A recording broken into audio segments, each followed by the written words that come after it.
बोकारो के चास अंचल का तेतुलिया मौजा की जमीन का मामला। प्रवर्तन निदेशालय की टीम एक बार फिर पहुंची बोकारो।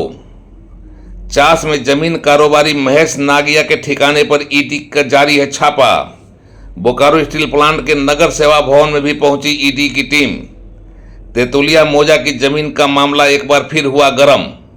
ईडी की कार्रवाई से तेतुलिया मौजा की जमीन में भूमिका निभाने वाले बोकारो स्टील प्लांट के अफसर, सरकारी अफसर और जमीन माफियाओं में हड़कंप। ईडी का जांच का दायरा धीरे धीरे बढ़ रहा है आगे। 103 एकड़ जमीन से जुड़ा हुआ है यह विवादास्पद मामला। वन भूमि से जुड़ा हुआ है यह मामला। जमीन के इस मामले में कई लोगों के गले तक पहुंच सकता है ईडी का फंदा। बोकारो के बहुचर्चित तेतुलिया मौजा की जमीन का विवाद अब रंग दिखाने लगा है। अभी हाल ही में उक्त जमीन को लेकर वन विभाग तथा जमीन पर अपने मालिकाना हक का दावा ठोकने वाले लोगों के बीच चल रहे विवाद के मामले में हाई कोर्ट द्वारा अवमानना के लिए वन विभाग के अधिकारियों को जिम्मेवार ठहराए जाने के बाद लगा था कि यह मामला अब हमेशा हमेशा के लिए शांत पड़ जाएगा।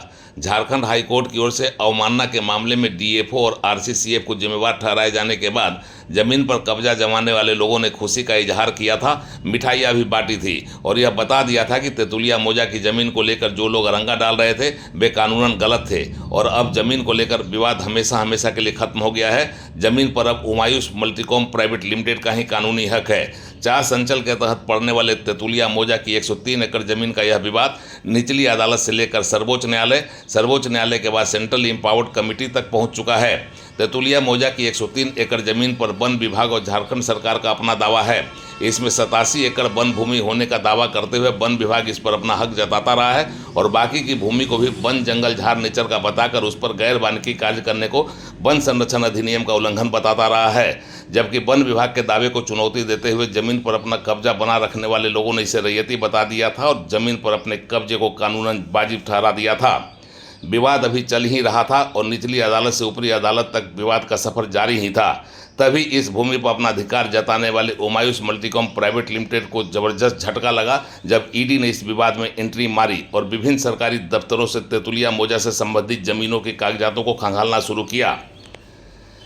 इसी के साथ तेतुलिया मौजा की 103 एकड़ जमीन का यह मामला एक बार फिर गर्म हो गया है। पिछले दिनों प्रवर्तन निदेशालय की टीम ने उमायूस मल्टीकॉम प्राइवेट लिमिटेड के साइट के साथ साथ इसके और इसके कर्मचारियों के कई ठिकानों पर छापा मारा था। इसके अलावा जमीन पर दावा ठोकते हुए इसकी खरीद बिक्री करने वाले इजहार हुसैन और अख्तर हुसैन के ठिकानों पर भी ईडी ने जांच की थी। वन विभाग के कार्यालय, अंचल कार्यालय, रजिस्ट्री कार्यालय के साथ साथ प्रवर्तन निदेशालय की टीम ने अपनी जांच को आगे बढ़ाते हुए बोकारो के अपर समाहर्ता कार्यालय में भी अपनी जांच की थी और कागजातों का बड़ा पुलिंदा अपने साथ लेकर ईडी की टीम चली गई थी। लाल रंग के कपड़े में बंधे कागजातों के पुलिंदा में इस जमीन की लूट, जमीन की बंदरबांट, जमीन माफियाओं की सक्रियता की जहां सच्चाई छुपी हुई है, वहीं जमीन के इस मामले में जमीन को बेहाथ करने में सहयोग देने वाले कई सरकारी अधिकारियों की गर्दन फंस गई है। ईडी ने तेतुलिया मौजा की जमीन के साथ साथ नारायणपुर मौजा और कई अन्य जमीनों के विवाद से संबंधित दस्तावेजों को भी जब्त किया है, ऐसी जानकारी मिली है। पिछले दिनों ईडी कार्रवाई करके चली गई थी, लेकिन ईडी की टीम आज एक बार फिर यहां आ धमकी और इस बार उसने जमीन के कारोबार से जुड़े हुए चास के एक व्यवसायी महेश नागिया के ठिकाने पर रेड डाला है। महेश नागिया राणा प्रताप नगर में आलीशान मकान बनाकर रहता और चास में उसका हार्डवेयर की दुकान भी है। इसके अलावा जमीन के खरीद फरोख्त के धंधे में भी उसकी संलिप्तता रही है। जो जानकारी मिल रही है उसके हिसाब से तेतुलिया मौजा की जमीन से जुड़े अख्तर हुसैन, इजहार हुसैन से उसके निकटतम संबंध सामने आए हैं और इसी के साथ तेतुलिया मौजा की जमीन से भी उसका कनेक्शन जुड़ा हुआ मिला है। इसी कनेक्शन के तार के सहारे ईडी की हाई लेवल टीम आज चास पहुंचकर अपनी जांच में जुटी हुई है। जिस तेतुलिया मौजा के 103 एकड़ जमीन का मामला भी गर्म हुआ है, वह पश्चिम बंगाल से बिहार को हस्तांतरित हुई थी और बिहार सरकार की ओर से बोकारो स्टील प्लांट को परियोजना के निर्माण के लिए उक्त भूखंड को बोकारो स्टील प्लांट को दिया गया था। वन विभाग के सूत्रों की माने तो जब जमीन पश्चिम बंगाल से बिहार को मिली थी और बिहार से बोकारो स्टील प्लांट को हस्तांतरित की गई थी तो वह वन नेचर की अधिसूचित जमीन थी और वन भूमि थी। लेकिन जमीन की इस लूट की घटना के बाद सातिर दिमाग लोगों ने सरकारी दस्तावेजों के साथ ऐसी हेराफेरी की कि वह वन भूमि और वन नेचर की भूमि अब समान प्रतिभूमि बन गई है। वन विभाग ने इस पर एतराज़ जताया है और इस एतराज़ के बाद भारत सरकार के पर्यावरण, वन एवं जलवायु परिवर्तन मंत्रालय की ओर से पूरे प्रकरण की जांच का आदेश दिया गया है।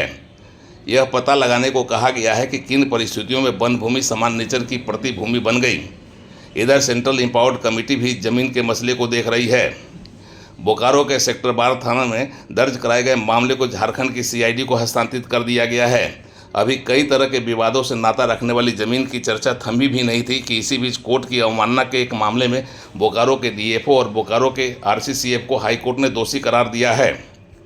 हाई कोर्ट के इस फैसले के बाद उमायूस मल्टीकॉम प्राइवेट लिमिटेड से जुड़े लोगों की खुशी का ठिकाना नहीं रहा था। इसी बीच इस मामले में प्रवर्तन निदेशालय की टीम ने अपना हस्तक्षेप शुरू किया और फिर जमीन को लेकर जश्न मनाने वाले लोगों को सकते में डाल दिया है। इस जमीन के विवाद में अपना हाथ डालने वाली परिवर्तन निदेशालय अब धीरे धीरे जमीन की लूट, वन भूमि के सामान्य नेचर बनाए जाने और जमीन पर हक जताने वाले निजी लोगों के अधिकार की जांच करते हुए उन सरकारी अधिकारियों कर्मचारियों के गले तक अपना हाथ पहुंचाने की कोशिश में लगी हुई है जिनकी तेतुलिया मौजा की 103 एकड़ वन भूमि जमीन में किसी न किसी रूप में अवैध तरीके से कनेक्शन रहा है। रांची के एक जमीन घोटाले की जांच का कनेक्शन पुरुलिया से जुड़ने के बाद ईडी ने जब जांच का अपना दायरा बढ़ाया तो किसी न किसी रूप में तेतुलिया मौजा की जमीन तक ईडी का पंजा पहुंच गया और अब ईडी ने तेतुलिया मौजा की जमीन पर एंट्री मारकर कई लोगों की नींद हराम कर दी है।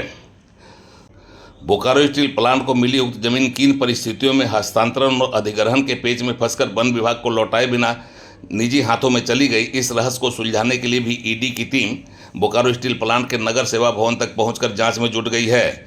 फिलहाल महेश नागिया के यहाँ ईडी की टीम अपने अभियान में जुटी हुई है। आधिकारिक रूप से पता नहीं चला है कि ईडी की टीम के हाथ क्या क्या दस्तावेज लगे हैं। उड़ान लाइव की एक्सक्लूसिव रिपोर्ट।